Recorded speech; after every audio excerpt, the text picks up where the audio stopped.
Hey, Montrez, just wondered what this night was like for you driving to the arena, going to a different locker room from what you're used to, getting on the court, seeing old teammates, playing with new teammates. How would you sum up the whole experience for you? Um, it was definitely a few emotions, I guess, but nothing significant really. I came here with the mindset that I had a job to do tonight. I'm here with my team, which is Los Angeles Lakers. I had a game plan I had to execute both offense and defense, and that's what my mind was focused on. As far as seeing my old teammates and just communicating with those guys, I did that after the game.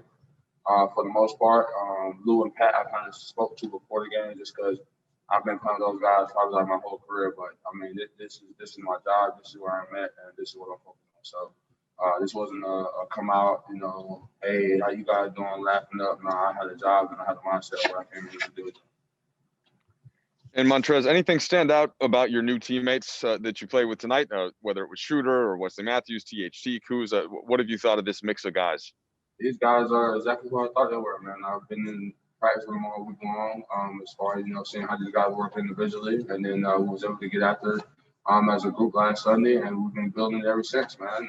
We hit the ground running, and I think we got a very special group to do something special here. We're just going to continue to keep growing one day, one step at a time.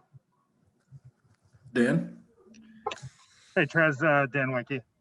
You're used to seeing this crowd, this building filled. You're a guy who plays off of that and feeds off of that. What was it like being here with, just a soundtrack? I didn't pay any mind, just like we didn't pay any mind in the bubble. Like I said, we got a job to do, and our mindset isn't really focused on the arena or the circumstance that we have to play in. We're locked in on the goal that's at hand, and tonight was to come here to get a win in our first preseason game, and that's what we did. We were shorthanded with guys, but we didn't make any excuses. We played with what we had, and I think every guy played the right way tonight. We left it all on the line. As far as the circumstances and conditions that we had to play in, it didn't bother us because we know that this is going to be a season of the unpredicted. It's never, we don't know what's going to go on in the season. We're going to have guys in at some point. We're going to have guys out at some point, man. We're playing in a pandemic right now, so we just got to make do with what we got. And I think that's what we came in with the mindset and the focus on, what our job was tonight, and we executed our game. Calvin? Hey, Trez. I know you were talking about getting sort of some of the niceties of talking to Lou and Pat out of the way before the game. But during the game, what is it sort of like to experience Pat as a competitor and a guy who's rooting against you and cheering when you miss jumpers and stuff like that?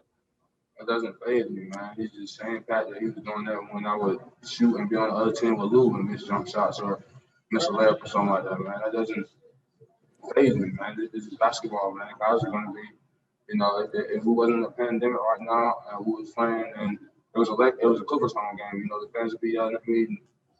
It wouldn't be no different, man. So I'm not worried about what Pat's doing on the sideline. Everything he's doing on the sideline is the reason that he's over there. He's not in the game doing any of that, man. So it's not anything different of who I knew or what I knew Pat brought to the table, but it doesn't faze me, man. I'm a basketball player. I'm a player just like these guys are out here, man. Like I said, I came in with a mindset of, what our team goal was, and when I execute our game plan to the team, we got to win. All right, we're going to take two more. Jordan, Richard. What's up, Trez? How you doing? Good, brother. How are you? I'm doing good. Can you just talk about the game in the sense that, as the game started, Frank was giving you a lot of post touches in your sweet spots, and then also running a lot of pick and roll isolation, stuff that plays to your strength. Can you just talk about how you've been, with the Lakers and how they're still playing to your strengths and how it went tonight? These guys over here are a smart group of coaches and a smart, organization. So we knew what we had coming into this game. We knew who was going to be in, who was going to be out. So we literally just played to the stress of, what we had out there on the floor. We had post threat with me, Kuz, handling the ball, coming out pin downs and different actions. Dennis going straight downhill, and Taylor came out and played an unbelievable game.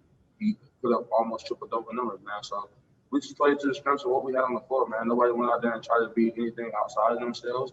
And we literally just dug in, fought to the end, and came out with a win, man. That's all it was about. I told you, everybody in this locker room has the mindset of, we're going to keep getting better. We're going to keep growing as a team, building the right chemistry, and just trying to do something special again this year. All right, last one for you, Amanda. Hi, Montrez. I'm concerned about your observation of the sophomore players from the Clippers, having played with them in practice. How do you feel like their development was now that they're your opponents? No disrespect, Amanda, but that's not up for me to discuss. It's not up for me to really give my opinion on. Honestly, their career or how they came along in their growth really has nothing to do with me. And not to be disrespectful or rude, but honestly, I really don't care. I'm not on the team with these guys anymore, and that's not the locker room that I'm walking into. So how those guys are coming on in their growth and how they're, taking the next steps in their career, it really has nothing to do with me. And I wish those guys the best of luck. And with T-Man and Feed, guys that I kind of, met coming into this league when they came in, but it has nothing to do with me, man. We have young guys on our team that still have to grow. K-Cop, Taylor is a young guy. Coastal is a young guy, man. So we have young guys on our team that we have to grow as well, man. So, like I said, what they have going on in the locker room is not up to me. I'm focused on where I am and my team. So. All right, thank you, Trez. We're done there. Thanks. Thank you.